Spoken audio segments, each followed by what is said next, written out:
Welcome back to Outside is Magic, a podcast about the intersection of creativity and the outdoors. I'm your host, Christopher San Agustin. Today, I'm joined by Ron Lewis, a musician, route builder, and someone who follows his curiosity wherever he leads. Whether he's crafting routes or making playlists that feel like stories, Ron approaches everything with intention. In this episode, we talk about creative process, burnout, bikepacking, and how music shaped the way Ron sees the world. Before we jump in, I'd like to dedicate this episode to our mutual friend Suko. We miss you, and thanks for bringing us all together.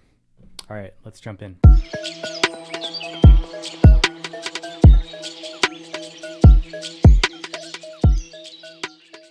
Ron Lewis, thank you for coming to the Outside is Magic podcast. I kind of wanted to start off and ask you a question about you wearing many hats over the years, being a musician, a route builder, a storyteller, a cyclist. Who is Ron Lewis, and how do you define yourself nowadays? I'm a stay-at-home cat dad most of the time. That's what my business card would say. No, in the creative pursuits, I just sort of like follow that thread of things that I liked. I've always, been in the creative aspect of whatever it is that I'm doing. And, I went to art school. I studied photography. I studied design. And generally, ended up working in mostly creative roles over my career. But yeah, I don't know, just always kind of just following the thread of things that interest me, be that music or design or even working in cheese for a while. I really liked cheese for a long time. And so I did that for a spell. I was a cheese monger. So, it's one of those things where, I generally kind of seek out the things that pique my curiosity and kind of follow that thread to their logical conclusion. Yeah. I think that's some of the best advice I've received and also been giving to other people is to try to follow your passions. But has there been a point in time where like you were really passionate about something, but you had a hard time pivoting to that? Or do you have any suggestions on how people can turn their passions into something that actually provides them a ability to live and make some money?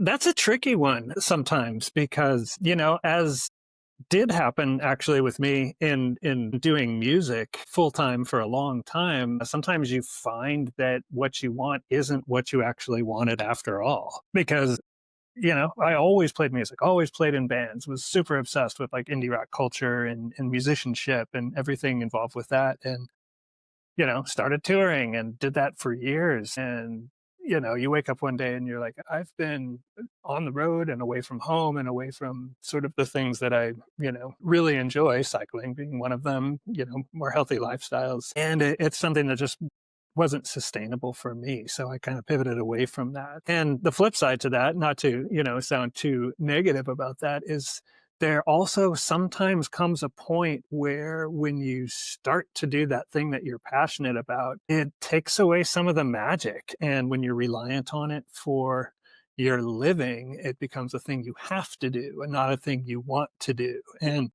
I've found that cycle has repeated itself a few times over the years where it's something that I got into because I really wanted to do this and really wanted to pursue this passion and turn it into a profession. And then once that sort of morphs, it can very easily become sort of a tether, where you can't really do the things you want to do because you have to, it becomes work and ceases to become, self-expression or joy or following whims. And I guess that's growing up too. That's like adulthood. You don't Totally. always get to go just like, what do I want to do today? And you go and just walk in that direction, so there is a balance with all of that. But I don't know. I mean, I weirdly enough, luckily, I've been really lucky to find things that or opportunities that have just sort of presented themselves generally out of the things that I've already done passionately, like playing in bands. And then I went on to become a music supervisor for advertising because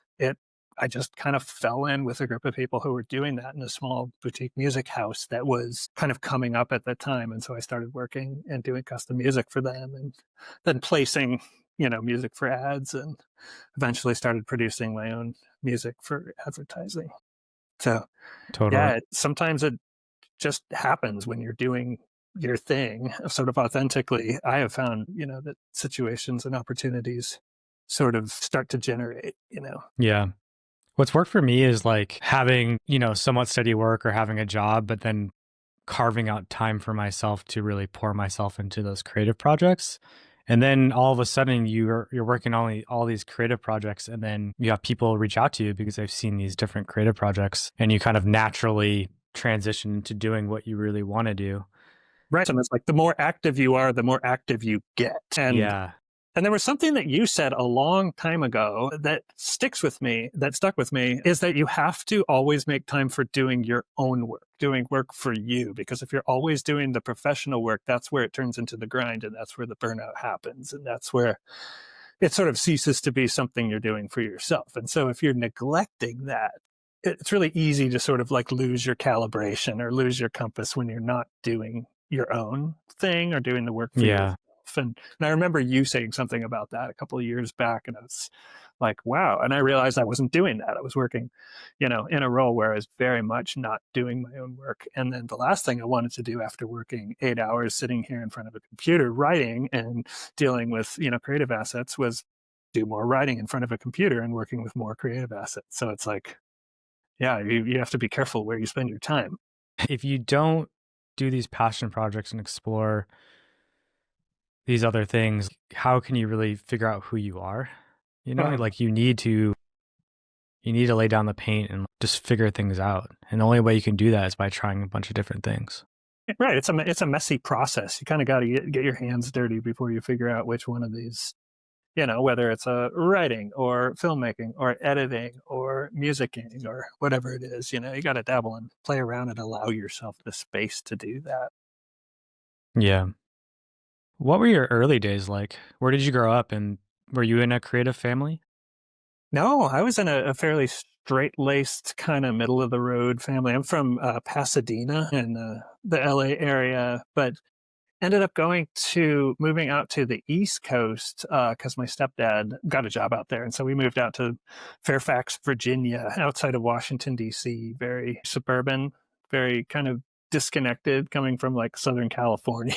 But, in doing that, that sort of forces you to go find weirdo culture, and led me to skateboarding and led me to punk rock and led me to kind of like more sort of like creative arts focused culture, because all that stuff is very nebulous and you don't really know how to define that when you're in like middle school and high school, but you know it when you feel it, and you know it when you don't feel it. So in far-flung suburb like Fairfax, Virginia, um, you know when you see like the other weird kids out there, and I don't know, it makes you kind of like seek that out, whereas in Southern California everything seemed much more accessible, generally speaking. So that was sort of my formative path, was just kind of through skateboarding culture, punk rock culture. Yeah. It's interesting now that the anti-culture is so important now. And so for all the folks who have grown up in that, they can really communicate that in their creative arts. And yeah, I feel like it's like a superpower now. When you were younger, you may have felt like alienated and other, but nowadays it's like, hey, growing up with that background, it gives you like a superpower. It gives you like an understanding to be creative and create emotion around things that other people really struggle with, or big brands are really trying to connect with, but they can't. Right. Gotta find that authenticity, I suppose, right? Yeah. Yeah, I guess that's true. You're California in origin, aren't you? Yes. California Yeah, via I was, Seattle. no, I grew up in Richmond, California. Okay, okay. Oh, East Bay, born in Oakland. But yeah, I grew up in Richmond and went to Montessori school and public school. Didn't get a driver's license until I was like 30 something. But No after, joke. yeah, after college, I moved to New York for 7 years, and then we moved to Portland. Oh, okay, gotcha. Yeah. But yeah, yeah, California definitely, yeah, I hold it close to my heart. It's a special place for sure.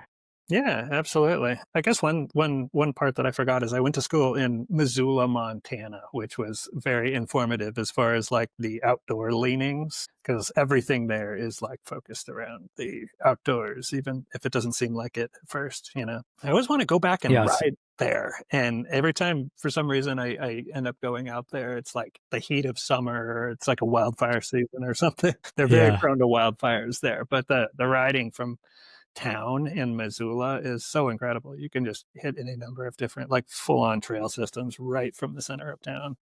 Yeah. It's such a cool city. And it almost feels a little bit like Portland. You got the river going through it, and then you have the foothills and mountains right there. Hmm. And the access looks so amazing. We thought about potentially moving there so we could be closer to Canada, but I think those winters would be. It is hard. Yeah. It's everything turns to kind of like gray, crusty, like slightly melting snow for like from what feels like December through like early May or April. It gets pretty gross for a pretty long time.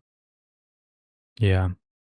So what point did you start riding bikes and then get really into creating routes? It was, I guess, like early 2010s. In 2013, I moved from Seattle, where I'd been for 13 years, down to Portland for work. I started working in the boutique music house and just got more and more interested in cycling as I was transitioning out of touring for music, because it was like I would start riding when I would come back from tours as a way to sort of like recalibrate to home life. And then that started becoming more and more exciting. And you could just, you know, the more you ride, the more you get into sort of like the freedom and sort of independence of it. And yeah, I moved down to Portland, and the access to really, really neat cycling terrain was like unbelievable coming from Seattle, which has so much more urbanism and just more sprawl. It's just harder to get out.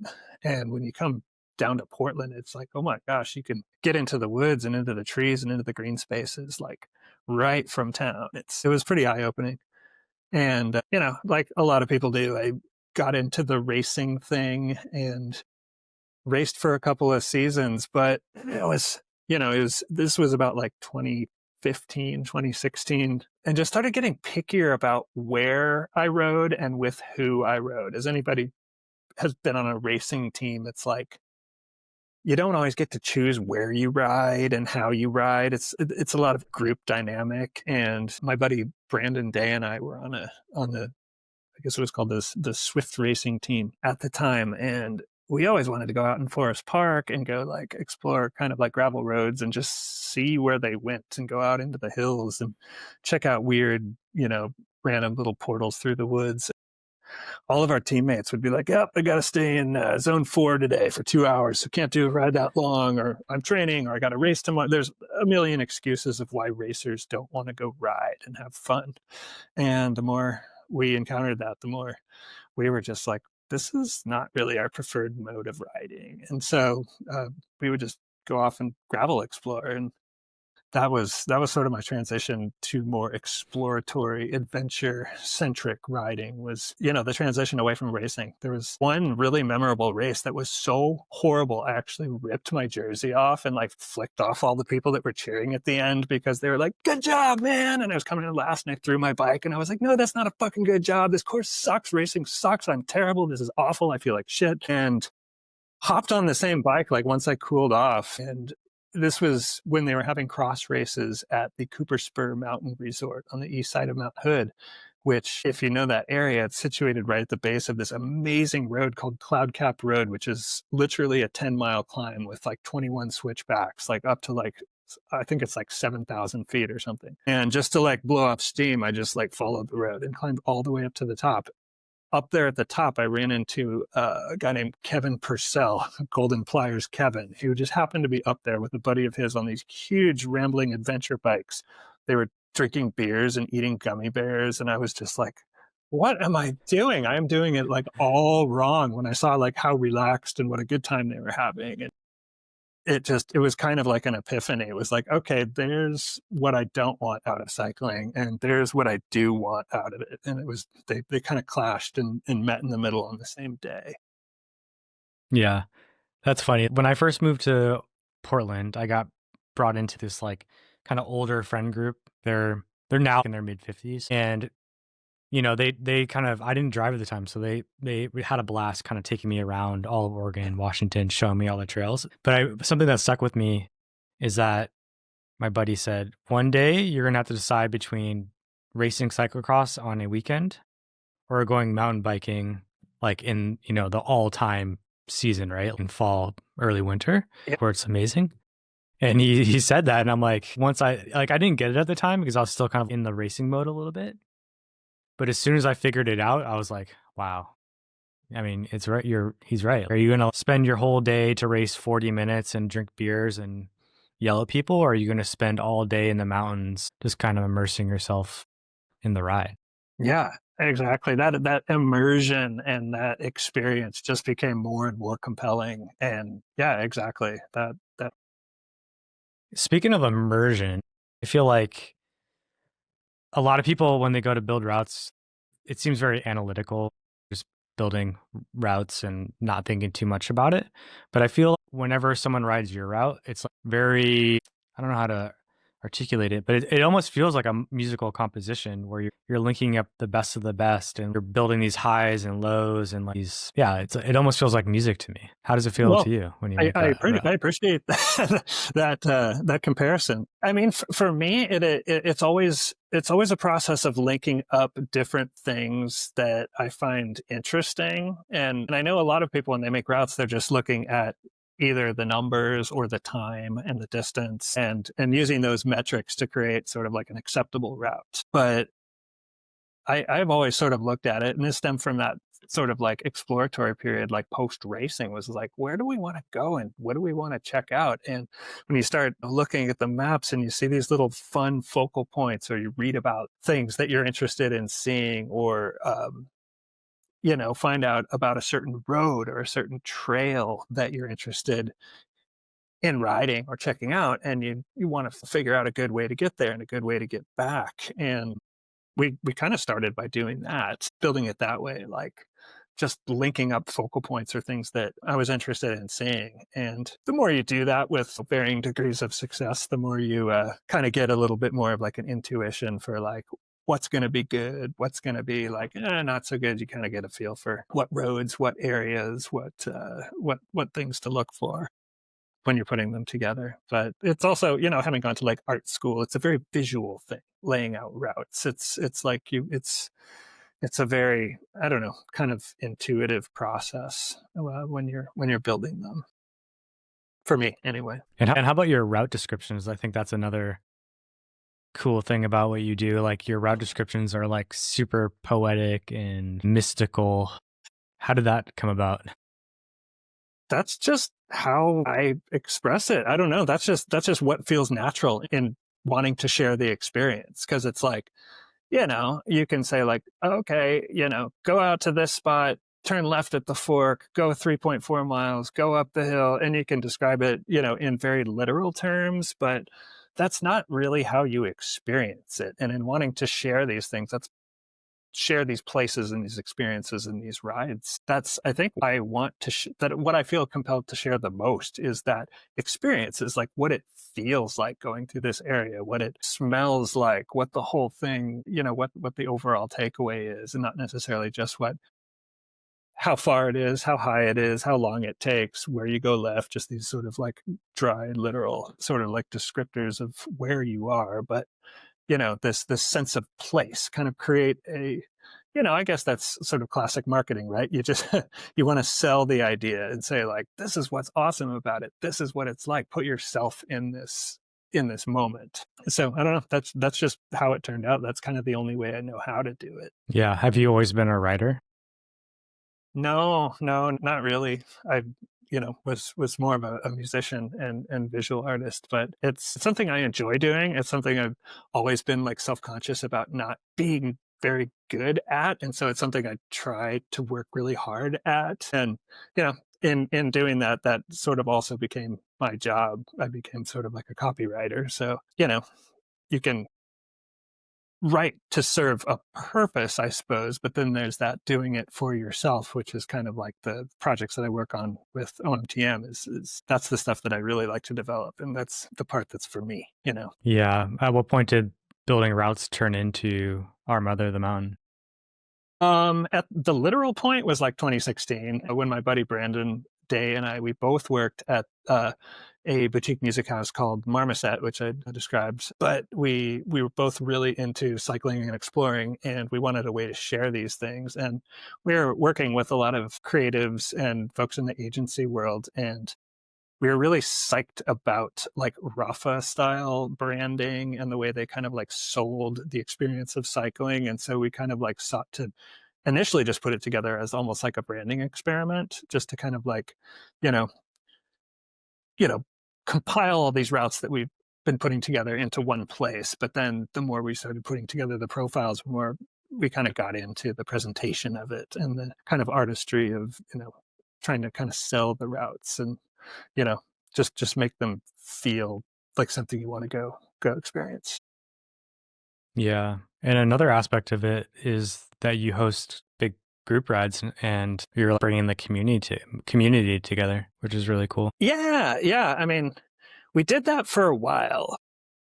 It has ebbed and flowed over the years. I started teaming up with another sort of route maker and sort of community organizer, Brian Francesconi, around like 2018, I believe, because he was doing kind of a bit of an underground ride series under the name Unpaved.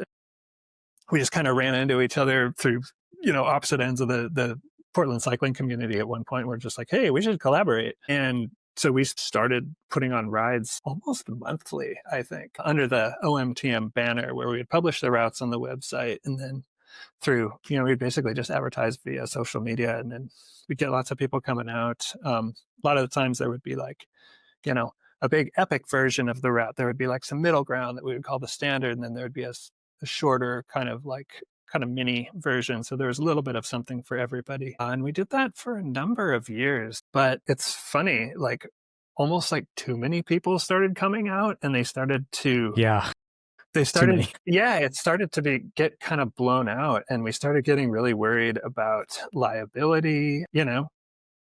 Thank goodness nothing ever happened, but things could happen. We, had a couple kind of scary near misses out on a couple of those rides where weather turned bad or, people crashed and had to be, rescued. And we started to realize, man, there's a lot of people coming out to these that we don't know. And we don't know what their background is, what their experience level is. And so we pulled back from that quite a bit because, we're just two individuals with no real infrastructure, and we're putting on these rides where like 200 people come out and go deep into the backcountry, and it's like that has a lot of potential to go wrong. So yeah. And I know you were out on one of those rides where we had really, really crazy inclement weather that turned like kind of scary, actually. Yeah, I was scared personally. Yeah, exactly. And then you start. And I was prepared. I know. I had a rain jacket and layers, and I was still like practically hypothermic. And yeah, Ryan and I had some hard decisions to make after that. We were just like, yeah. I just don't want to be responsible for putting people in harm's way to this degree. And we've since stopped doing the big open invite group rides, and he runs now under the name Unpaved, kind of like a randoneering adventure ride series seasonally, and he does weekly rides in town, East Buttes. And I have kind of really, really focused what I do with the OMTM stuff to partnering with brands like Rafa to throw like, 2 or 3 kind of like yearly events that are pretty curated and pretty controlled with like brand support. And so there's a little bit more infrastructure, a little bit more sort of planning. It's not as loosey goosey as it was kind of in the early days. And they turned out to be, put all my eggs into, 2 or 3 baskets instead of like one each month, where we were starting to get stretched really thin. And you can't really come up with that much new material every month. So we started repeating ourselves after a while. So had just kind of focused it into something that works for me a lot better these days. Yeah. And there you go. It's proof that if you apply yourself to something you're passionate about, that it can grow into something super special. And next thing you know, you're working with brands and yeah, rescuing people and from being hypothermic. The only rides I've done, OMTM rides I've done, have all been hard and borderline hypothermia. Well, I I think mean, every single one. we live in the Pacific Northwest, and there's a True. massive dynamic range of temperature and conditions and elevation in the Cascades. And so odds are you're going to run into those the more you put yourself out there. So Yeah. yeah, it's if you're not doing that, you're maybe not doing it right. Yeah, I would agree.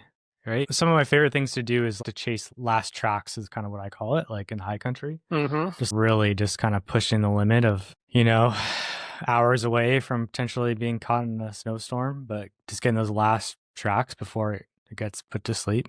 It's pretty amazing. Before that window closes, that has actually been something I've very intentionally done for the past 2 years. I actually built a road trip around that idea 2 years ago, where I went up through Leavenworth, up into the Methau Valley and out to Bellingham, trying to get these sort of last tracks right before the seasonal window closed. And some days it closed the day before I was going to ride in certain areas, so I missed a couple. But to your point, like, it's incredible because nobody's out there. There's not too many. Everybody's gone home for the season, and it can get kind of spooky. There's that really chill Yeah. wind in the air, but there's magic too when you kind of thread that needle and you can get those perfect last days where it's really really crisp before the window closes. Like, you can even find like early season snows, and I mean those high elevations are crazy in like early October.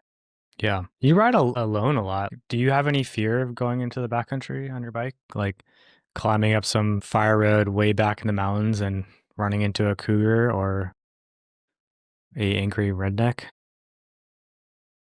It has happened, but the more you do it, the more comfortable you get with it. Generally, it's like not everybody wants to do the kind of riding that I like to do. And I also don't like to ride a lot of other people's paces or dictates.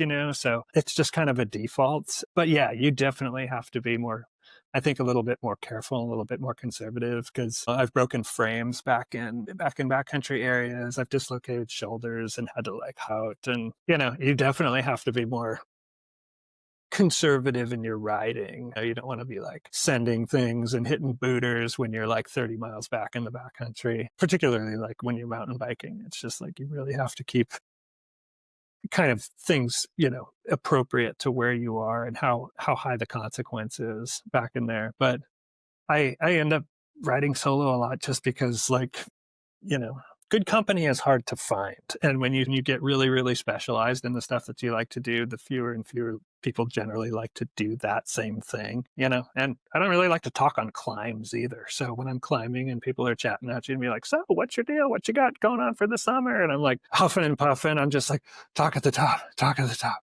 Now, I kid really, but yeah, I mean, I don't know. There's something really nice about solo riding too, where you can stop whenever you want. You can stop and dawdle. You can Yeah. take pictures. You can snack. You can take a detour or like go down, explore some little area that maybe wasn't planned. Or I don't know. There's a lot more spontaneity in it, and that's hard to do within a group dynamic because you're kind of beholden to group consensus, and so just kind of end up Yeah.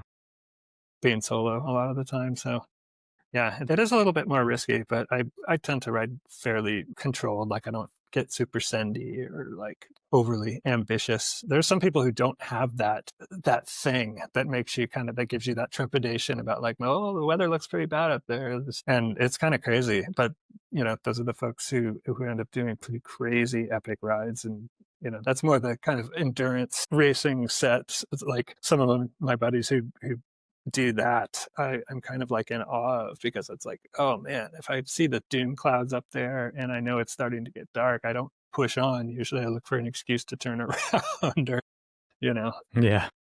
but some folks just have the only way out is through type mentality. And that's super admirable because it drives people to kind of go beyond, their comfort zones for sure. And I don't generally do that very often. Yeah.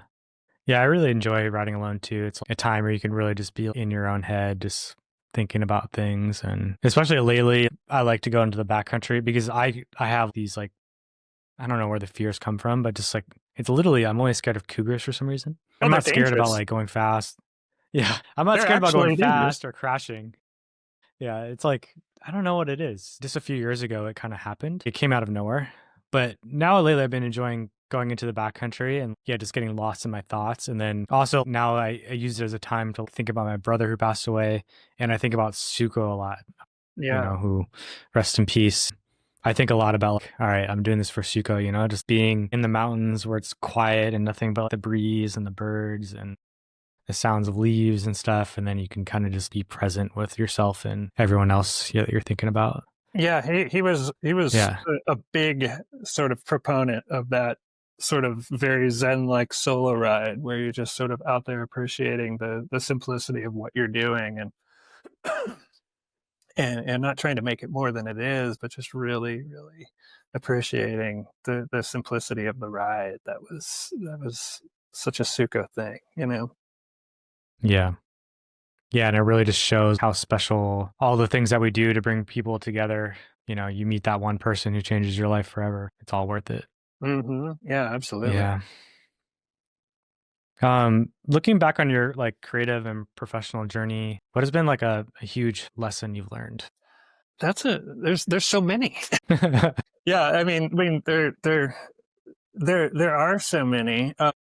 And there's a couple divergent lessons that maybe seem contradictory. There's the one that I was talking about earlier that was just like sometimes it's really hard to take your passion and turn it into a profession because it loses that spontaneity and loses that spark, or it can lose that very gratifying sort of following of joy aspect that it gives you. And I've had that happen a couple of different times. Not to say that that's necessarily like a hard lesson by any means, but it's something to keep in mind. I think for myself is like when you're working on projects that are very closely aligned with the things that you're really passionate about is not letting them turn into that grind, and keeping that there's that sort of intangible kind of spark, I think, within creative disciplines and creative industries. That's kind of hard to quantify, like when something is really satisfying, or when a finished work or finished product is something that you're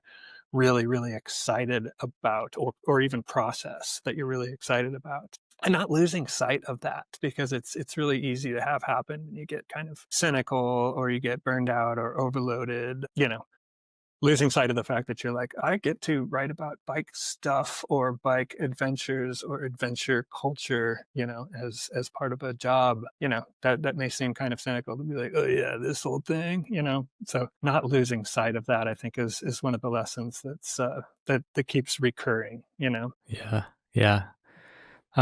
What's inspiring you right now? Is there anything that's getting you super hyped up or getting the juices flowing? Mountain biking, 100% mountain biking. Like the more I experience it, the more kind of fascinated with it I am, because like I mentioned, I come from kind of like a drop bar road cross type of background, and you're a mountain biker. You get it. You come from a BMX background, and I don't have that BMX skill set. And so when, you get on a bike that kind of unlocks that or taps into that, it feels very playful and very gleeful. The fact that you have just a little bit more sort of forgiveness around the edges, that so you can, drop the saddle and get it out of your way. And it feels like you're on like a BMX bike, and you feel like almost like a kid again. And there's this playfulness where the terrain that you're riding almost turns into the contours of like a skate park. And I don't know, the more I do of it, the more I want to do of it. And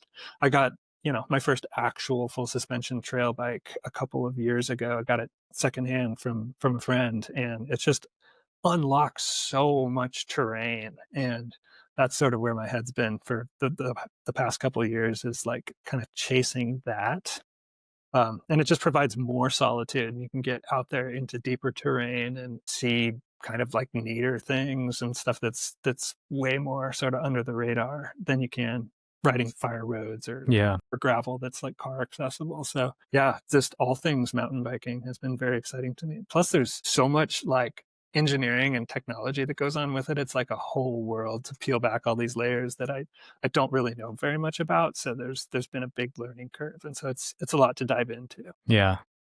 Yeah, my good riding friend always told me the less you know, the better, right? The less you know about what low speed, high speed compression is, the better because, yeah, I don't know. I have no idea how my And fork works. I'm probably doing it all wrong. Like when I could probably tune it so much better than it is, but like it feels amazing. Like, yeah, Yeah. it's been actually very inspiring. Like I broke my hardtail frame last fall and I didn't realize how much of a special place that bike held for me until it was gone. And then when it was gone, I was like, oh my God, like I really relied on that. And I didn't realize how much I enjoyed that bike. So I just got it back, a few weeks ago and got the down tube Yeah. replaced and it feels like a whole new bike again. So yeah, the Yeah. suspension has very much been inspiring me lately. That's awesome. Yeah. I think mountain bikes can really bring up that childhood memories of exploring your neighborhood, jumping off curbs, scratching your knee, like, and it also inspires that same source of adventure of, going a little bit further away from home, and the next thing you know, you're pedaling to the next city or whatever. It really just kind of brings you back to those days Hmm. for Yeah, sure. absolutely. And there's an itch that they scratch that rigid drop bar bikes just can't do. I mean, for so many years, I definitely subscribed to that underbiking bravado where you're like, oh, I don't need anything more than see, I can ride anything. And then, you ride it on a trail bike, and you're like, well, actually, I can ride everything now, and that would be terrible to ride this on cyclocross bike or a gravel bike because mountain bikes exist for a reason, and it just unlocks so much more terrain. It's just very limiting to always, I feel silly for always having been like, oh, I can ride this on 40s, I can ride this on 38s. Yeah, why would you need anything more than this? There's this sort of dogmatism to a lot of sort of like gravel aficionados who are just like they're very resistant to getting suspension because you could ride this on these. Why wouldn't you? Yeah. I don't know why that voice is gravel guy, but Yeah, I think we've all been there, but that makes me so happy to hear that. All right. So yeah, before we wrap up, something I want to ask you, is there anything you'd want to share from your heart, something that's been on your mind lately that you'd want to leave to our listeners to think about, to chew on? don't postpone that trip. Don't postpone that adventure. Don't keep kicking it down the line because the future is uncertain. As we know, living in, quote, uncertain times, that trip may not be there, or you may not be in a place to be able to do that trip the next time, or to go on that ride, or to go explore this, or do this adventure. It's not necessarily just a live in the moment thing, but like a don't postpone it. If you have the opportunity to do it now, because it may not be there forever.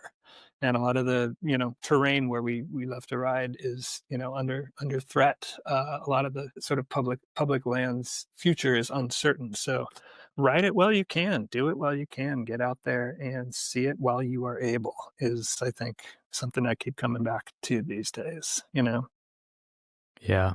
And document it and share it, take those photos, make that filmed. My pal, Ryan Francesconi, just rode the OCVA, which is a route from Klamath Falls up to Portland. And he made a film about it because he wanted to document a lot of the terrain that's under threat from both wildfires and logging and public land sales. And it's not going to ever be in this state again. And so he wanted to document it to kind of as this sort of memorial to what the route was and what the trails look like at the time, because everything changes, but they're changing pretty drastically right now. So yeah, get out there and do it while you can. Yeah.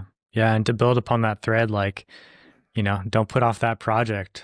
Like, just do it, Right. get it out there. Right. It is easy to get lazy. Not lazy necessarily, but to just put things off that require, a sustained amount of effort. So seeing things through is that's one of my goals for the upcoming season, is like, okay, you got the idea, now make it happen, follow it through, and then move on to the next thing, instead of always coming Yeah. back to that same idea that you've been ruminating on and never doing. So yeah, time is now. Yeah. Cool. Well, thank you so much, Ron. Well, Thanks thank for you. jumping on. Yeah, And yeah, we'll go for a ride soon. we should. You like the backcountry? I like the backcountry. We should backcountry Yeah. together. Totally. All right, that's our show for today. If you like this episode, please subscribe, leave a review, and share it with your friends. All of it really helps out. If you have any questions about creativity, process, or anything in between, please drop a comment and I'll get back to you as soon as I can. I'd love to hear from you. You can follow along at Broken Coastal on Instagram and YouTube. Subscribe to my newsletter. It's absolutely free. A weekly dose of inspiration at the intersection of design and outdoors. I think you'll love it. Thanks for being here. Cheers.